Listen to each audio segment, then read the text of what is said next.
తెలంగాణ రాష్ట్ర deputy CM Shri Mallu Bhatti Vikramarka, Shri Mallu Nandini దంపతులకు వివాహ వార్షికోత్సవ శుభాకాంక్షలు. మీ బగ్గు హరీష్, బగ్గు ఫణీష్. అందరికీ నా హృదయపూర్వక నమస్కారాలు. జనసేన మద్దతుదారులకి, జనసేన వీర మహిళలకి, జన సైనికులకి, ఆంధ్రప్రదేశ్ ప్రజలకి, ప్రతి వర్గాలకి అందరికీ పేరు పేరున నా హృదయపూర్వక నమస్కారం.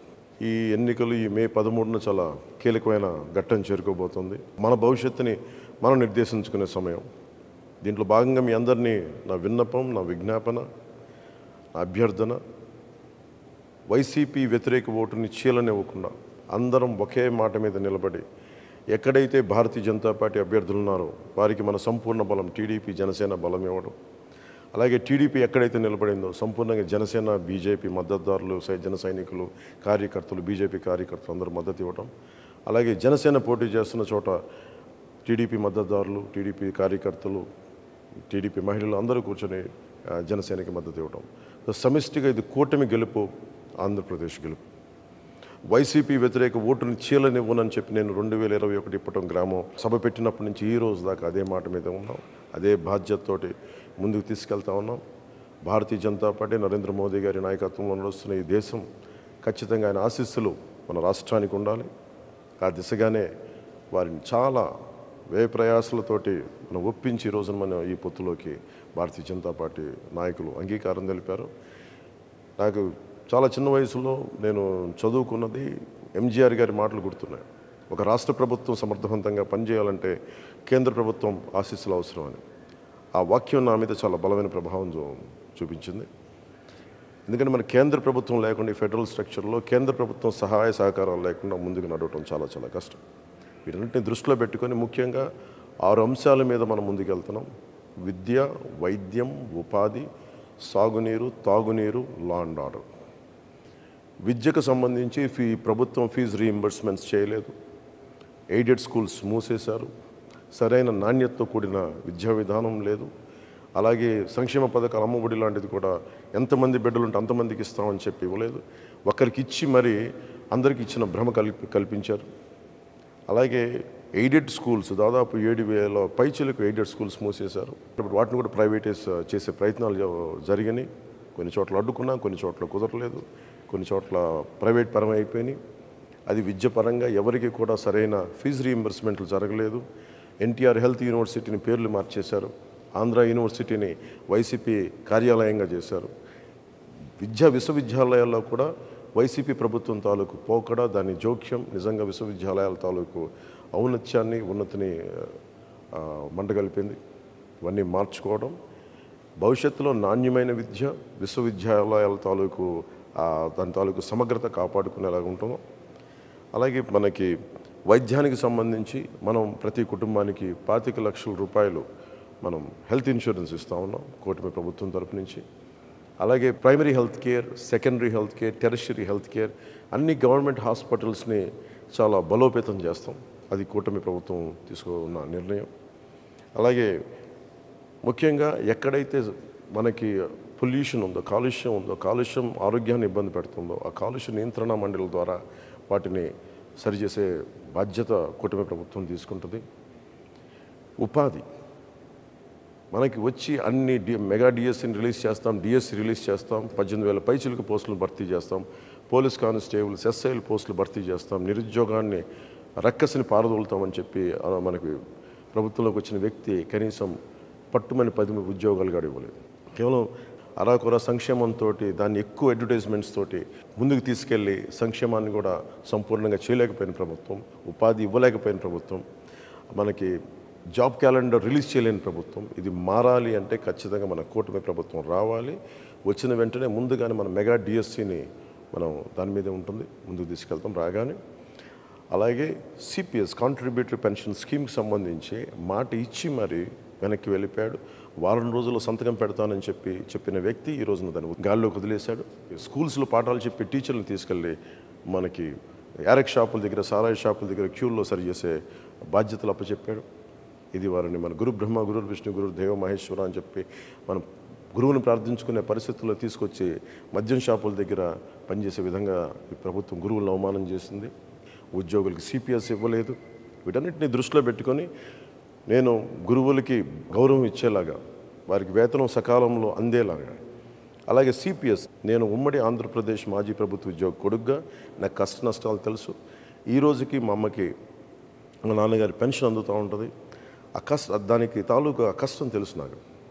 అలాంటిది కంట్రిబ్యూటరీ పెన్షన్ స్కీమ్ పదవి విరమణ చేసిన ఉద్యోగులందరికీ కూడా సంవత్సరం లోపు నేను మీకు మాటిస్తున్నాను. సంవత్సరం లోపు దీనికి పరిష్కారాన్ని కనుక్కొని మీ పదవీ విరమణ మీకు భయపెట్టేది కాదు, మీకు భరోసా ఇచ్చేదిలాగా ఉంటుందని చెప్పి మనస్ఫూర్తిగా నేను మీకు పదవి విరమణ చేయబోతున్న ఉద్యోగులందరికీ నేను తెలియజేసుకుంటా ఉన్నాను. నేను మీకు మాటిస్తున్నాను, సంవత్సరం లోపు దానికి పరిష్కార మార్గాన్ని కనుక్కొని మేము పారిపోం. నేను మీకు మాటిస్తాను, నేను నిలబడతాను. అలాగే సాగునీరు, మనకి ఇన్ని ప్రాజెక్టులు ఉన్నాయి. ఈరోజు మెగా ప్రాజెక్టు 2004 నుంచి ప్రత్యేకించి జల యజ్ఞం మన పదం అని కానీ జల దోపిడీ అయిపోయింది.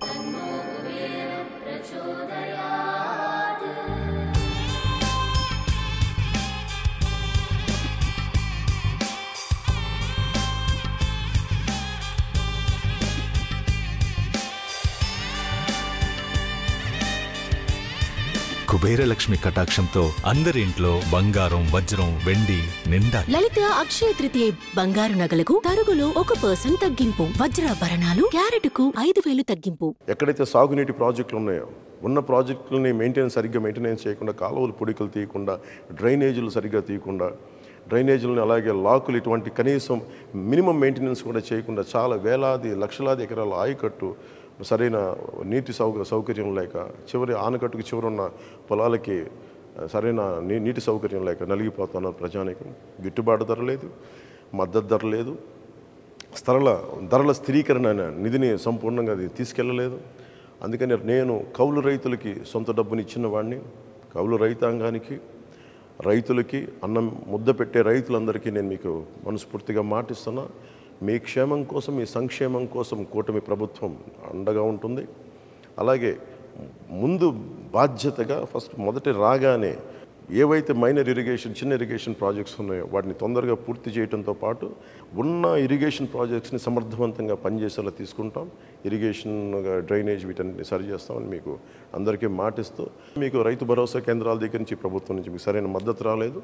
అవి బాధ్యతగా తీసుకొని, అది మీ సంక్షేమం మా మొదటి బాధ్యత. దానికోసం మేము వెన్నంటే ఉంటాం. మీ కష్ట నష్టాలకి కూర్చొని వీళ్ళలాగా మీ కష్టాలు వస్తే, వర్షం పడితే రైతుల్లో మొలకలు రాక ఏమొస్తుందని చెప్పి దిగజారుడే మాటలు, అలాంటి ప్రభుత్వాలు కాకుండా బాధ్యతగా మీరు ఒక మాట మాట్లాడితే చేతులు కట్టుకొని మీ దగ్గరికి వచ్చి మేము మీ సమస్యలను తెలుసుకొని మేము మీకు అండగా ఉంటాం. అలాంటి ప్రభుత్వం రాబోతుంది కూటమి ప్రభుత్వం. తెలియజేసుకుంటూ రైతన్నలకు తెలియజేసుకుంటూ, ముఖ్యంగా మనకి తాగునీరు ఏ మూలకెళ్ళినా, ఏ నియోజకవర్గానికి వెళ్ళినా మినిమం కనీసం ప్రాథమిక హక్కు అది, మంచి నీరు రావటం అనేది.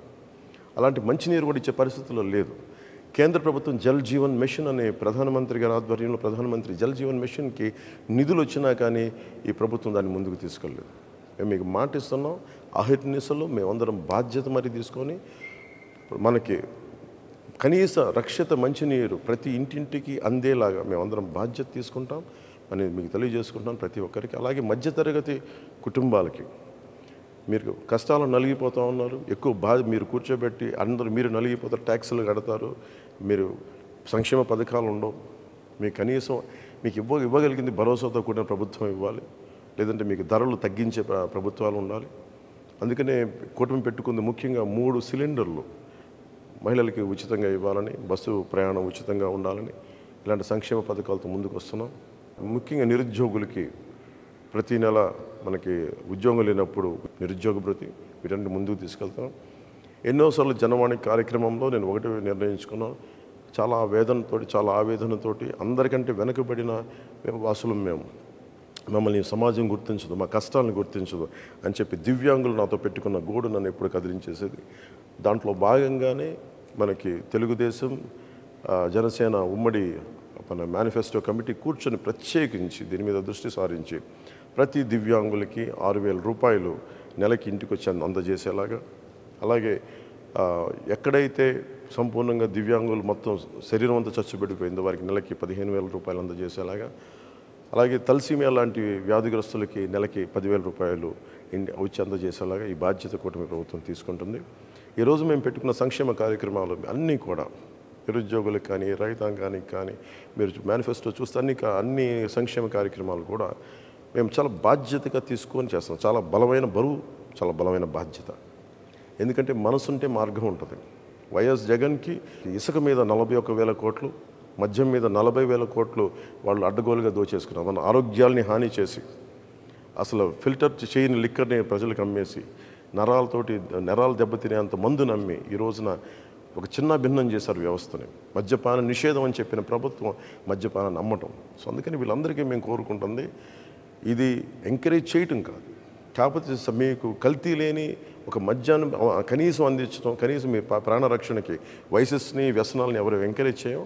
కానీ మనకు 6 రాష్ట్రాలు మన చుట్టుపక్కల, మన ఆంధ్రప్రదేశ్ రాష్ట్రానికి 6 రాష్ట్రాలు మనకి చుట్టుపక్కల సరిహద్దులు ఉన్నాయి. సో మనకి సంపూర్ణ మద్యపాన నిషేధం అది చేయడం చాలా కష్టసాధ్యం. కానీ అంచెలంచెలుగా ఆడపడుచులు, మహిళలు కోరుకున్న చోట, ఒక గ్రామం కోరుకున్న చోట, ఒక ప్రాంతం కోరుకున్న చోట అక్కడ మద్యం షాపులు కానీ లేదంటే యారక్ షాప్స్ కానీ అవి లేకుండా చూసుకునే బాధ్యత ప్రజలు, మెజారిటీ శాతం ప్రజలు కోరుకుంటే అక్కడ మద్యాన్ని సంపూర్ణంగా నిషేధించే బాధ్యత కూటమి ప్రభుత్వం తీసుకుంటుంది.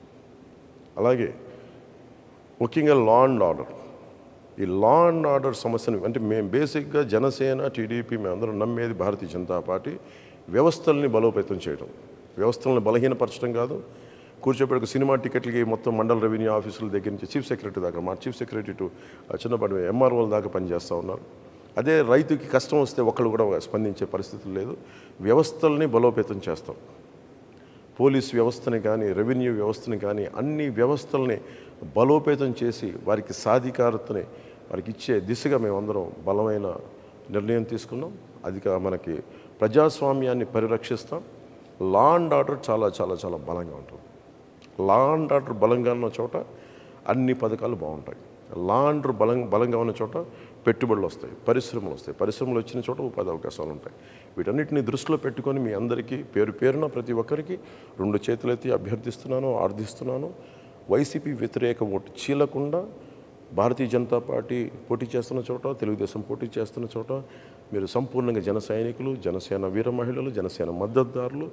ఎట్టి పరిస్థితుల్లో వైసీపీ నాయకులు రకరకాల మాటలు మాట్లాడుతూ ఉంటారు. మేము గెలిచి మేము జనసేనలోకి వెళ్ళిపోతాం, ఇలాంటి అబద్ధాలను మీరు నమ్ముకుని సంపూర్ణంగా కూటమి అభ్యర్థులకే జనసేన ఓటు సంపూర్ణంగా వారికి మీరు వేయాలని మనస్ఫూర్తిగా కోరుకుంటూ, అలాగే టీడీపీ మద్దతుదారులకి, టీడీపీ నాయకులకి, టీడీపీ కార్యకర్తలకి, భారతీయ జనతా పార్టీ కార్యకర్తలకి, భారతీయ జనతా పార్టీ మద్దతుదారులకి మనందరం ఈసారి మనస్ఫూర్తిగా అందరం ఒకసారి కలిసి ఒకటే చోట, ఒకటే అడుగుతోటి, ఒకటే భావంతో ఆంధ్రప్రదేశ్ని సంరక్షించుకుందాం. నరేంద్ర మోదీ గారి నాయకత్వంలో వికసిత్ భారత్లో అంతర్భాగం వికసిత్ ఆంధ్రప్రదేశ్ కూడా మనందరం కలిసికట్టుగా మనం ముందుకేసి ఓటేసి కూటమిని గెలిపించుకోవాలి. కూటమిని గెలిపించుకోవడం మన బాధ్యత. ఇది మన భవిష్యత్తుకి చాలా భరోసా ఇచ్చే ప్రభుత్వం. ఇది మీ అందరికీ తెలియజేసుకుంటూ, ప్రతి ఒక్కరికి పేరున ధన్యవాదాలు తెలియజేసుకుంటూ సెలవు తీసుకున్నాను. జై జనసేన, జై టీడీపీ, జై బీజేపీ, జై హింద్.